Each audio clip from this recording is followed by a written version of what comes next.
Yes Maoist మాజీ అగ్రనాయకుడు మల్లోజుల వేణుగోపాల్ ప్రత్యక్ష రాజకీయాల్లోకి రానున్నారా అంటే ఆయనను బీజేపీ అగ్రనాయకత్వం రాజ్యసభకు పంపనుందా?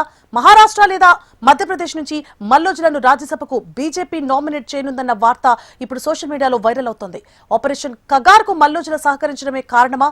మావోయిస్టు ఉద్యమానికి మనుగడ లేదంటూ లొంగిపోయే సమయంలో మల్లోజుల వేణుగోపాల్ చేసిన కీలక వ్యాఖ్యలు ఆయన బీజేపీ దృష్టిలో పడేలా చేశాయా? మల్లోజుల వేణుగోపాల్ ను రాజ్యసభకు నామినేట్ చేస్తున్నట్లు బీజేపీ ఎక్కడా ఇంతవరకు అధికారికంగా ఎలాంటి ప్రకటన చేయలేదు. దీంతో అసలు ఈ ప్రచారంలో నిజమెంత అనే అనుమానాలు కూడా ప్రస్తుతం వ్యక్తమవుతున్నాయి. ఎస్ మల్లోజులకి సంబంధించిన మరిన్ని డీటెయిల్స్ ని అందించడానికి మా రీజనల్ కోఆర్డినేటర్ గోపాలకృష్ణ సిద్ధంగా ఉన్నారు. గోపాలకృష్ణ, సో చెప్పండి, మల్లోజులకి సంబంధించి అంటే మీరు ప్రత్యక్షంగా ఆయనతో మాట్లాడడం జరిగింది, ఆయన భావజాలం ప్రత్యక్షంగా మీరు చూశారు, ఇప్పటిదాకా విన్నది వేరు, మీరు చేసిన ఇంటర్వ్యూలో ఖచ్చితంగా మీకు చాలా విషయాలు ఆయన చెప్పే ఉంటారు. సో బీజేపీ అంటే ఇప్పుడు శివప్రసాద్ మాట్లాడిన అంశాన్ని పరిగణలోకి తీసుకుంటే బీజేపీనే మల్లోజులను ఆహ్వానించి అంటే కగార్ ఆపరేషన్ ద్వారా ఎంతో కొంత మంచి జరిగింది, పూర్తిగా మట్టుబెట్టడమే కాదు, కేవలం చంపడమే కాదు, ఇలాంటి యాంగిల్లో అంటే ఈ యాంగిల్లో ప్రజల ముందుకు తీసుకొస్తున్నామని ఒక అంశాన్ని తెరపైకి తీసుకొచ్చే దిశగా బీజేపీ అడుగులు వేస్తోంది. ఆ క్రమంలోనే మల్లోజులని ఖచ్చితంగా పార్టీలోకి పిలిచే అవకాశాలు ఉన్నాయి అంటున్నారు. ఇందులో నిజమెంత ఉంది అంటారు? మీరు మాట్లాడిన దాన్ని బట్టి ఎంతవరకు అర్థమైందంటారు?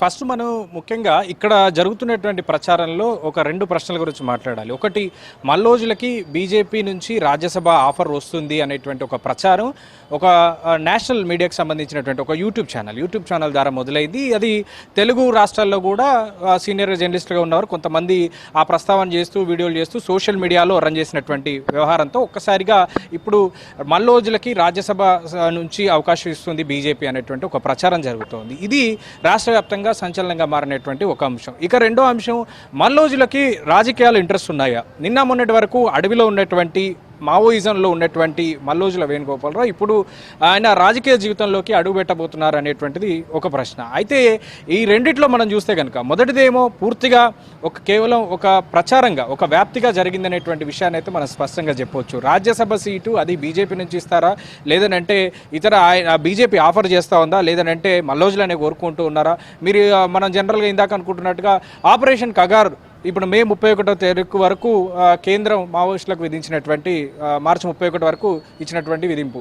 సో మార్చి 31 తర్వాత పూర్తిగా మావోయిస్టులు ఉండకుండా అందరూ కూడా జనజీవన స్రవంతికి రావాలి అనేటువంటి ఒక డిమాండ్ పెట్టింది. సో అనుకున్నట్టుగానే మల్లోజులతో సహా ఇప్పుడు నిన్న మొన్న మనం చూసాం, దేవ్జీ లాంటి బడా నాయకులు కూడా వచ్చేస్తూ ఉన్నారు. కేవలం ఒక గణపతి మాత్రమే ప్రస్తుతం మిగిలి ఉన్నారు. ఆయన కాంటాక్ట్ కోసం కూడా అటు కేంద్ర రాష్ట్ర పోలీసులు కూడా ప్రయత్నం చేస్తూ ఉన్నారు. ఇక రాజకీయాల విషయానికి వస్తే మల్లోజుల ప్రజా జీవితాన్ని అనుభవించేందుకు ఆయన సిద్ధంగా ఉన్నట్టుగానే మనం చెప్పుకోవచ్చు. ఎందుకంటే ప్రజాసేవలోనే నేను 45 ఏళ్ళుగా పనిచేశాను, కానీ అడవి నుంచి పనిచేశాను, ప్రజల కోసం పనిచేశాను, కానీ మిగతా జీవితాన్ని ప్రజల కోసమే డెఫినెట్గా ఉంటుంది, ప్రజల సేవ చేసేందుకు నేను సిద్ధంగా ఉన్నాననేటువంటి వ్యాఖ్య ఆయన చేశారు. అంటే అది రాజకీయ మార్గమా, లేదు అని అంటే ఎన్జిఓ పెట్టుకొని నడుపుతారా, లేదు అని అంటే తాను తన భావజాలాన్ని బహిరంగంగా అంటే జన జీవితంలో ఉంటూ తన ప్రజల కోసం సమస్యలపైన రకరకాల సమస్యలైనా ఎప్పుడైతే కమ్యూనిస్ట్ పార్టీలు పోరాడుతూ ఉన్నాయో అలా రకరకాల సమస్యలపైన ఆయన ఏమైనా పోరాడేటువంటి అవకాశం ఉంటుందా, లేదంటే ఒక ఎన్జిఓని రన్ చేస్తారా?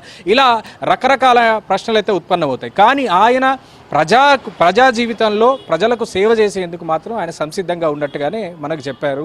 ఆయన రాజకీయాల్లో ఇప్పుడు 45 సంవత్సరాల పాటు మావోయిస్టు పార్టీలో ఉన్నప్పటికీ తాను రాజకీయాల్లోనే ఉన్నట్టుగా ఆయన భావించారు. ఇప్పుడు కూడా రాజకీయ జీవితం అనుభవిస్తాను, రాబోయేటువంటి రోజుల్లో కూడా డెఫినెట్గా నేను ప్రజాసేవలో ఉంటాను, ప్రజలకు సేవలు అందిస్తాను, తన జీవితం ప్రజలకే అనేటువంటి ఒక వ్యాఖ్యానం ఆయన చేస్తూ వచ్చారు. సో డెఫినెట్గా ఇదొక అంశం. ఇక ఇప్పుడు జరుగుతున్నటువంటి ప్రచార నిమిత్తం మనం ఒక్కసారి కొంత బ్రాడ్గా ఆలోచిస్తే కనుక డెఫినెట్గా బీజేపీ కనుక ఇది సక్సెస్ఫుల్గా యూజ్ చేసుకోగలుగుతుంది.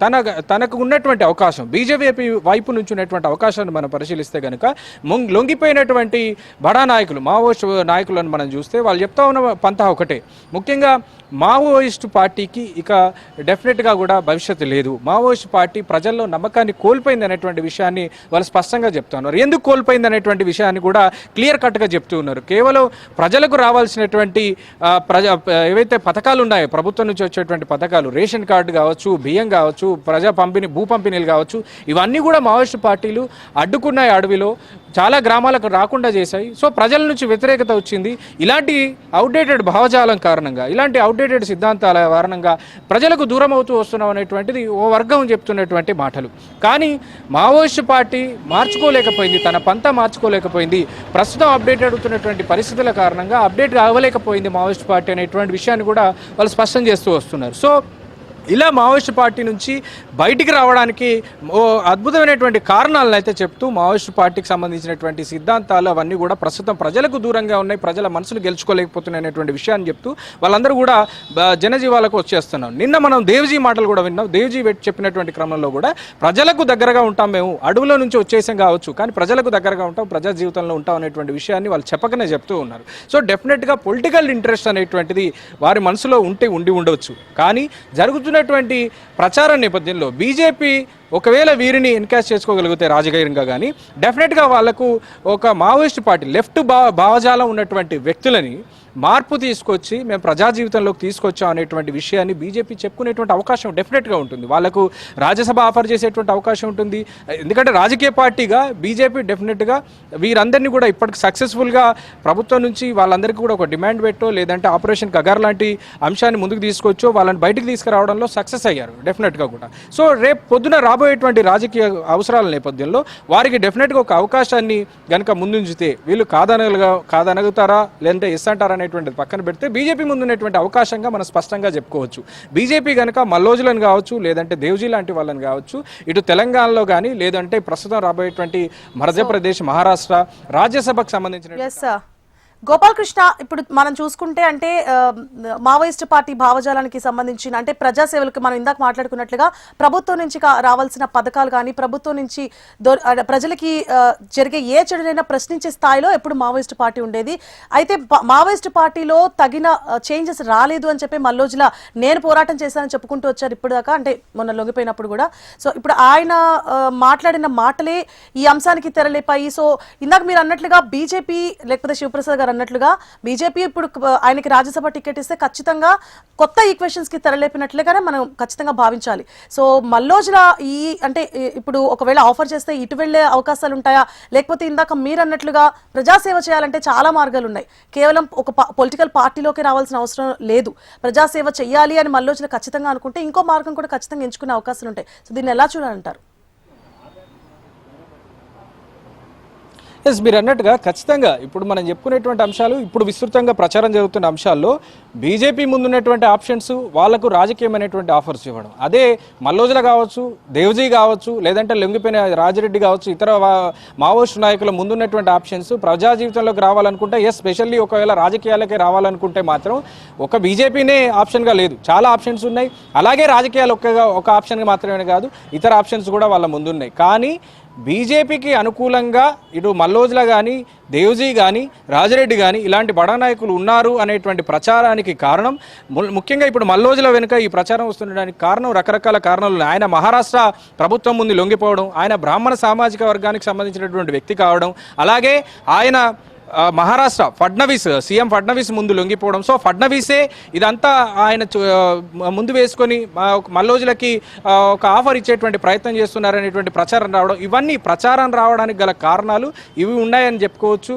కానీ ఇదే మావోయిస్టుకు ప్రధాన కార్యదర్శిగా పనిచేసినటువంటి దేవ్జీ పైన, నిన్న లొంగిపోయినటువంటి దేవ్జీ పైన ఇలాంటి పూర్తి స్థాయి ప్రచారాలు అయితే జరగలేదు. ఇప్పుడు ప్రస్తుతం కేవలం మల్లోజులకు బీజేపీ ఆఫర్ చేస్తూ ఉన్నట్టుగా మల్లోజులని మహారాష్ట్ర లేదంటే మధ్యప్రదేశ్ నుంచి రాజ్యసభకి ఇస్తారనేటువంటి పుకార్లు అయితే చక్కర్లు కొడుతున్నటువంటి నేపథ్యం కనబడుతుంది. కానీ మావోయిస్ట్ పార్టీ నుంచి లొంగిపోయినటువంటి ఏ బడా నాయకుల ముందు ఒక్క బీజేపీయే ఆప్షన్గా లేదు, ఒక రాజకీయాలే ఆప్షన్గా లేవు. కానీ బీజేపీ గనక భవిష్యత్ రాజకీయాలు దృష్టిలో పెట్టుకొని తనకు అనుకూలంగా మార్చుకోవాలనుకున్న సందర్భంలో కావచ్చు డెఫినెట్గా మల్లోజులకు కావచ్చు, దేవ్జీ లాంటి వాళ్ళకి కావచ్చు పొలిటికల్గా రాజ్యసభ లాంటి ఆఫర్ చేసి ఉండొచ్చు, లేదంటే పార్టీలోకి ఆహ్వానించడం కావచ్చు, ఇవన్నీ కూడా ఆహ్వానించేటువంటి అవకాశం ఉంటుంది. బీజేపీ ముందున్నటువంటి ఒక పొలిటికల్ ఎంకరేజ్ చేసుకునేటువంటి అవకాశాలుగా మనం ఖచ్చితంగా చెప్పొచ్చు. కానీ ఇవన్నీ కేవలం ప్రచారాలు మాత్రమే. ఇప్పటివరకు అటు బీజేపీ కానీ ఇటు మల్లోజుల నుంచి కానీ లేదంటే ఇతర మావోయిస్టు పార్టీ నాయకుల నుంచి కానీ ఎక్కడి నుంచి కూడా క్లారిటీ లేకపోయినప్పటికీ రాజకీయాల్లో చేరబోతున్నారు, రాజ్యసభ ఆఫర్ వస్తుంది అంటూ రకరకాల ప్రచారాలు సోషల్ మీడియాలో చక్కర్లు కొడుతూ ఉన్నాయి. సో ఇదంతా కూడా ఒక మైండ్ గేమ్గా అని కూడా మనం చెప్పి ఉండొచ్చు. ఎందుకంటే ప్రజల్లో జరిగేటువంటి చర్చ ఏ విధంగా ఉంటుంది, రేపు రాబోయేటువంటి రాజకీయాల్లో సమయంలో ఎలాంటి స్టెప్ తీసుకుంటే బాగుంటుంది అనేటువంటి ఒక చర్చకు ఒక ఆప్షన్ తీసుకునేటువంటి అవకాశానికి ప్రజల్లో జరుగుతున్న చర్చను కూడా తాము సర్వే రూపంలో తీసుకునేటువంటి అవకాశం కూడా ఉంటుంది. Right, thank you for the updates Gopal Krishna.